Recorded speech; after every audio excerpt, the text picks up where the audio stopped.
آج کل لوگ دوسری شادیاں عورتیں نہیں کرنے دیتی، تو میں کہتا ہوں ایک وجہ سے بالکل ٹھیک نہیں کرنے دیتی. وہ وجہ یہ ہے بعض اوقات مرد اتنا ظالم ہوتا ہے کہ وہ پہلی بیوی پہ اتنے ظلم کرتا ہے، اس کے حق کھاتا ہے، اسے مارتا ہے، اس کو ذلیل کرتا ہے، تب وہ دوسری شادی کرتا ہے. تو پھر پہلی کا گلا حق ہے، اس لیے وہ نہیں کرنے دیتی.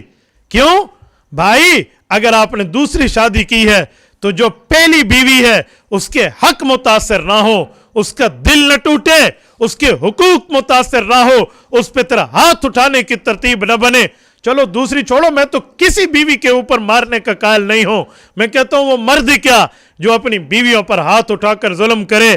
اسی لیے دوسری شادی کا رواج نہیں ہے. ہاں اگر مرد انصاف پسند ہو، مرد 100% انصاف کرے، وہ کسی قسم کا حق نہ کھائے، ظلم نہ کرے، غلطی نہ کرے، تو پھر میری ماؤں بہنوں میں آپ کو کہوں گا پھر اپنے خاوند کو دوسری شادی پر آپ پابندی اور روک نہ لگائیے.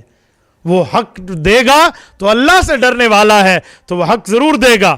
ہاں جو ظلم کرتا ہے تو اسے تو ایک بھی نہیں کرنی چاہیے، وہ تو ظالم ہے، وہ ایک کر کے بھی اس کی جو کیا کہتے ہیں عزت کو اچھالے گا.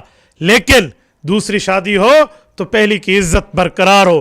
میری بھی الحمدللہ کئی شادیاں ہیں، لیکن میں پہلی کے لیے کہتا ہوں کہ پہلی ہوتی ہے. حضرت خدیجۃ الکبریٰ رضی اللہ عنہا کے بارے میں اللہ کے رسول اپنی پہلی بیوی کے بارے میں ارشاد فرماتے تھے انہا کانت و کانت، فرمایا خدیجہ تھی.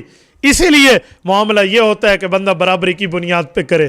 کچھ دنوں پہلے مجھ سے ایک دوست نے باہر ملک سے مسئلہ پوچھا کہ مولانا میں اپنی بیوی کے سونے کی زکوٰۃ دینا چاہتا ہوں، میں دے سکتا ہوں؟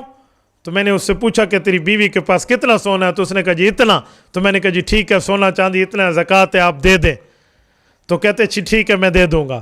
اسی دوران میں نے ایسے بطور مذاق پوچھا، میں نے کہا دوسری بیوی کا کیا کر رہے ہو؟ اس کا بھی آپ زکوٰۃ دو گے؟ مجھے نہیں پتہ اس کی دوسری شادی ہے، اس کی تو تھی.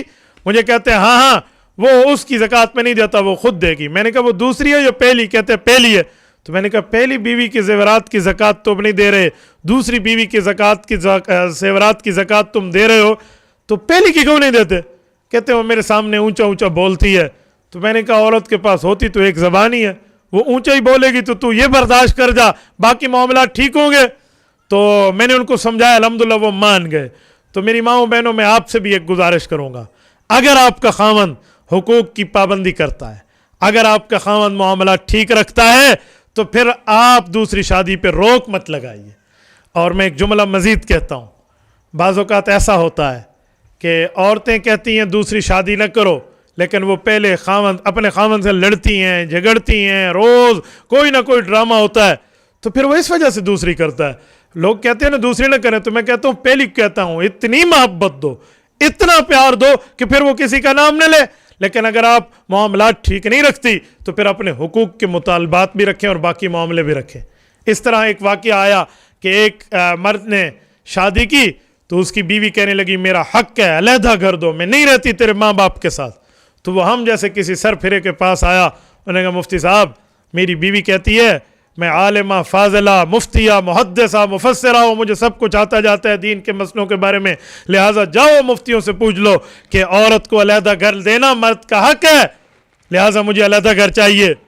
میں نے کہا میری اس بہن کو جا کے کہہ دو کہ تو اپنا یہ حق نہیں چھوڑتی تو میں تمہیں علیحدہ گھر لے کے دیتا ہوں، پھر میرا بھی حق ہے، میں دوسری شادی کرتا ہوں جو میرے ماں باپ کے ساتھ رہے گی. تو اس طرح کے کچھ معاملات ہوتے ہیں. جب اس نے جا کے کہا تو اس نے کہا میں اپنا حق چھوڑتی ہوں تو اپنا چھوڑ دے. تو میری ماؤں بہنوں اس معاملے میں وسعت قلبی کا مظاہرہ کریں.